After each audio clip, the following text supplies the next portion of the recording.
Our topic of discussion is data science. But before explaining the concept of data science, let's discuss about some real life application of data science. So first I will discuss the application of data science on airlines industries. So in airline industry across the world, we know that they are bearing heavy losses, except few service companies who are not losing anything. But try to understand, basically companies are struggling to maintain their occupancy ratio and operational profits. So to maintain this, they have to offer each and every time heavy discounts to the customers. So as a result, further the situation get worse. So to recover this kind of situation, airlines industry will explore the concept of data science, or more precisely they will explore the concept of data analysis so that they can track or they can predict flight delays. Also they can decide that which class of aeroplanes they can buy. Also they can decide whether to directly land at the destination or take some halt. So landing related decision can also be taken by the concept of data analysis. So basically we can say that data analysis nowadays are the only options for airlines industries to recover from their losses. So data science is very, very important for this industries. However, we know that nowadays it is a season of IPL, we know that. So in EA Sports or maybe in Sony, this kind of channels have led their gaming experience to the next level using data science. They are using the concept of data science in a massive amount. So what happens? Games are now designed using machine learning. So basically, all the games are designed using machine learning concepts and machine learning algorithms so that they can improve themselves. As the player moves to the higher level, then according to the judgment will be provided. So in this kind of gaming activity, machine learning and data science is hugely used. And one more thing I can say that in motion gaming means when human is the first player and the opponent is your machine. So in this kind of gaming, what happens that your computer analyzes your previous moves. Means if you are playing badminton motion game, and if you are playing smashes well, then your machine will track all the details and accordingly it will shape up its game strategy. So this kind of application is also a part of data science, means they are using data science in a massive amount. Apart from this application, we have Google search, that is any internet search uses data science. And now we are at the era of recommender system, because each day we have to buy something online because we have covid situation. So in recommender system, what it does, it suggests about the similar kind of products. So Amazon is one of the company, there are lots more company, they are using recommender system so that they could suggest similar products for the customers. So these are the applications of data science. Now, what we can say in nutshell that data is nowadays acting like oil for today's world. With the right tool and with the right technologies and with the right algorithm, we can use this data so that we can serve in some specific application. So there are few points which are associated with data science that we have to understand. Data science is not possible without some of the factors. Means this data science deals with the first component that I want to mention, that is statistics. So we have to learn statistics to understand data science. Now, what is this statistics is all about? See, this is the most critical part in data science. So basically, we can say that it is a method of collecting and analyzing numerical data which are present in a large amount. That is, say for an example, if we have our data in a CSV file or Excel file, we know that the number of data must be large. It is very difficult to perceive this data and then analyze it. Means by visualizing this kind of data, we cannot perceive anything because we have a problem with human mind, that our human mind cannot perceive multidimensional data. That is, say I have thousands of data and we have many feature of that data, that is color, shape, and then some more identity. So these are known as features. So if the number of features for a specific data is large, then it is known as multi-dimensional data. To understand this data properly, we have to use some statistical analysis. That is, first we have to find out how to collect those data, and then we have to understand how to analyze those data. So these two parts are specifically done by statistics. Means we have to take help of the mathematical formulations such as mean, standard deviation, and then we have to calculate some specific formula so that we could understand the data. So this is the main part of data science, that first whenever we are gathering the data, we have to understand the statistics of the data. Then the next part is very very important, which is known as visualization. Because if your data is present in the CSV file, it is just a data sheet. So by visualizing many data scattered over a specific sheet, you cannot understand that what is the insight or what is the actual meaning of that data. So for that purpose, what we will do, we will access the huge data, and then to understand those data, we will use some visuals, and these visuals can be performed using some specific plots. One of the plots is known as scatter plot. Other types are known as box plot. We have histogram plot, and we also have correlation plot. So many plots are there. So this visual effects will help us to understand the data trend and the data pattern. Data science also deals with the concept of machine learning.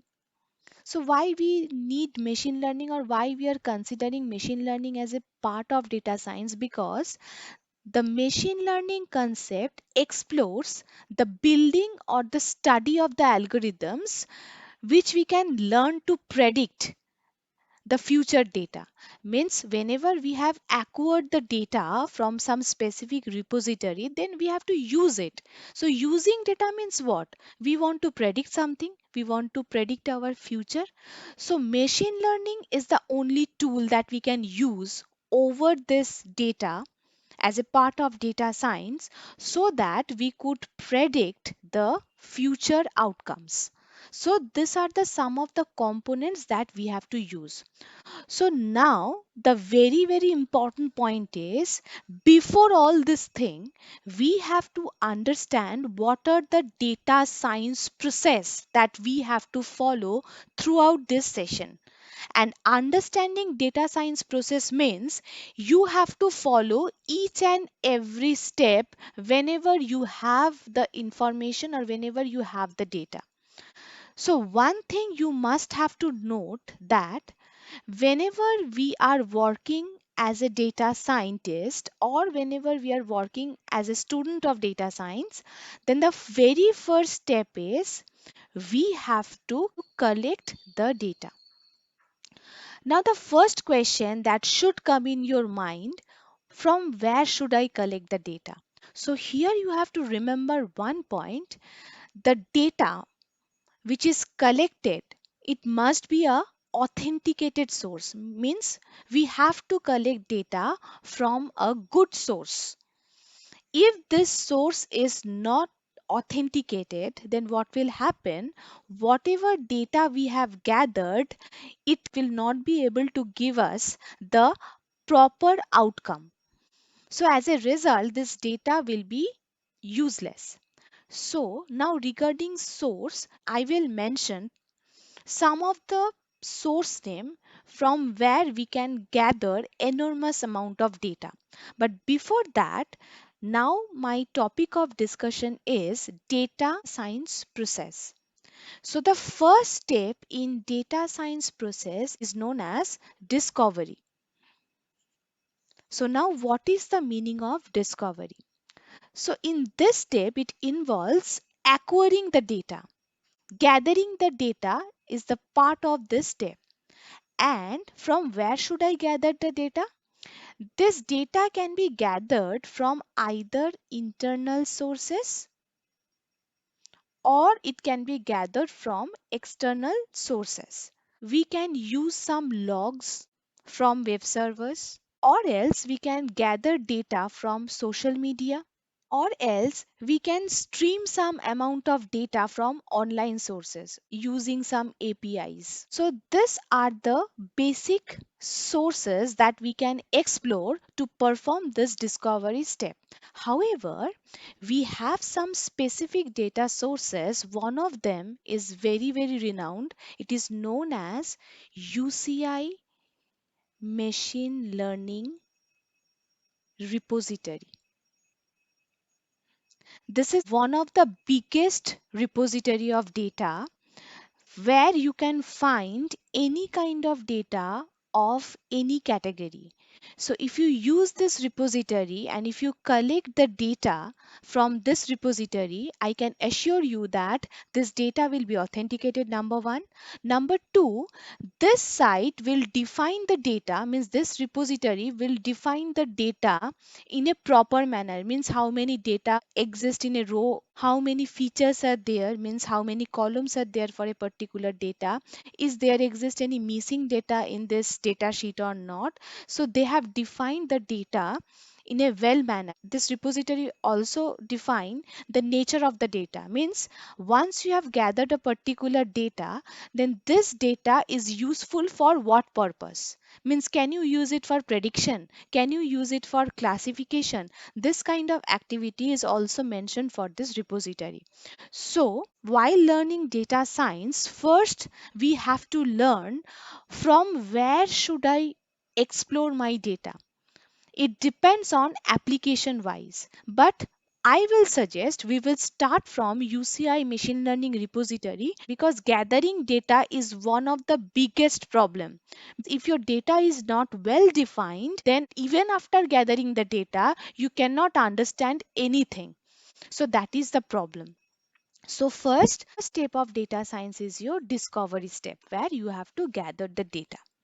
Now, the second step is known as data preparation. So, data preparation means what?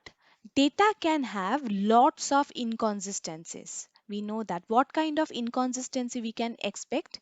We can expect missing values. Why missing values are there in the data sheet? Because data are gathered from some real life observations. So this is the main problem. So whenever you are dealing with some real life observation, so what will happen? Not all observations are well defined. So as a result, you can expect missing values. Also, you can expect some blank columns. I have explained that a data sheet may have row and columns. So row means we have data instances, means how many data we have, and column means how many features we have. Say I am talking about a flower, so as a feature I will have color of the flower, shape of the flower, petal length of the flower, petal width of the flower. So we can have many features. So try to understand missing values means column exists, but some of the values under the column is missing. However, blank column means some column values, say 4 to 5 column values are missing from the data sheet. It is also possible. So basically, data preparation is needed so that we can deal with the data inconsistencies. Data inconsistencies means missing value, blank columns, incorrect data format. It is another problem. Whatever format we are expecting, say we are expecting it in CSV format, so it is not in that format. So as a result, we are not be able to open that file. If we are not be able to open that file, as a result, we cannot use that data. So format is another problem. So basically, in this step, you need to process the data. So data processing is required so that we can explore the data for further use. So here my point is, the cleaner your data, then better your prediction will be. So this step you can consider as a data cleaning step. Whatever problem I have discussed, if there exists any problem in your data sheet, you have to clean your data because you have to use this data and you have to predict something using this data. So this is your second step. Now, the third step of data science is model planning.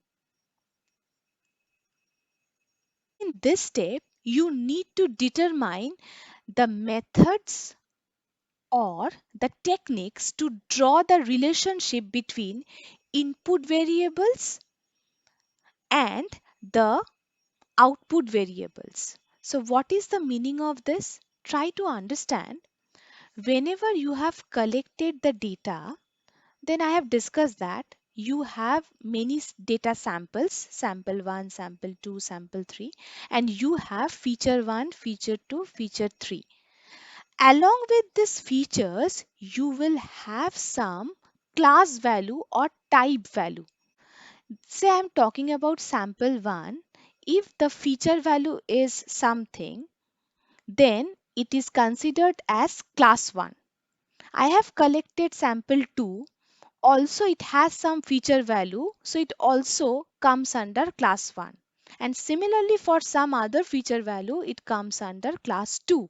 So basically here my point is, this all features will act as an input, however the type of the data will act as an output, because later on, after analyzing this features and after analyzing which feature will come under which class, then our next step is to provide some unknown features so that I can predict the class. So here the model planning step is very important, because we have to draw some relationship between input variables and we have to plan for models. And here, for model planning, the two steps that I have discussed are very important. First is your statistical analysis. We need statistical formulas, and also we need some visualization tools. So this two steps are used for model planning so that I can derive some input relationship, so that I can further draw some inference to find out the future class value or future type value of a specific specimen. And for this purpose, in this step, we have used so many services such as SQL analysis services. This is the one of the biggest important service that we can use. Then we have R. So this is another services, and apart from R, we will have SAS. So these are the tools that can be used for this model planning purpose. So we will use R tool for model planning purpose. Our tool is an open source product, means we don't have to buy this or purchase this product. This is the first point. And second point, why R is so popular, because we have 5,000 plus packages inside this R. And what is the usefulness of this package? It is simple. Package means you can think of it as a container. In this container, there are some already defined methods, or there are some already defined classes. So we will just use them. We don't have to code them. Means we will install this package, then whatever outcome we want, this package will provide us. So by simply including this package, we can analyze critical kind of activities. And also this R tool has better graphical interface. Why this tool is known as R? Because R language is designed by two-person, Ross Ihaka, his name starts with R, and Robert Gentleman, his name also starts with R. Probably for this reason, it is known as R language. From where should I download this R language? It is very, very important. I will show you these steps because I will use CRAN. The full form of this CRAN is Comprehensive R Archive Network. So I will use this archive or repository from where I will download this R language. Now this is all about model planning. Now the next step in data science is model building. Now what is this model building is all about? So here basically data scientist distributes data set for training and testing. Whenever a particular data sheet is given to you, we may have thousand or more than that data. So model building means first we have to train the model. Training model means we have to tell the model that for this kind of feature, it comes under this class. For this kind of feature, it comes under this class. So model training means inside the model, I am giving the features and as well as I am giving the class description. However, in the next step, what we will do, we will perform testing. Testing means in the testing phase, we will only give some features. We don't provide the corresponding class. Then we will expect that our model will predict the class. Say our model is predicting a particular class. Then we will try to match whether my model is predicting it correctly or not. So here my point is model building means distributing your data sheet into two parts, training part and testing part. Training part means give all the information, features and the class so that your model could understand what you are going to explain. And later on you perform testing. Testing means just give the feature and expect from this model that it could give you the output that what kind of class this feature should fall under. It's just like our examination. In examination, teacher teaches you everything, the questions as well as the answers. But in the exam, teacher only asks you the questions, you have to provide the answers. So how many correct answer you have provided, according to that measurement, your score will be calculated. So similar activity performs here, and this model building steps includes several techniques, that is association, classification, clustering. So these are the techniques that comes under this model building steps. And the next step is operationalize. So in this step, you have to deliver your final model along with the reports and the code. Means you have to provide the technical documentation also. So after this step, the last step will be you have to communicate the results. So these are the basic steps that you have to follow to be a data science engineer.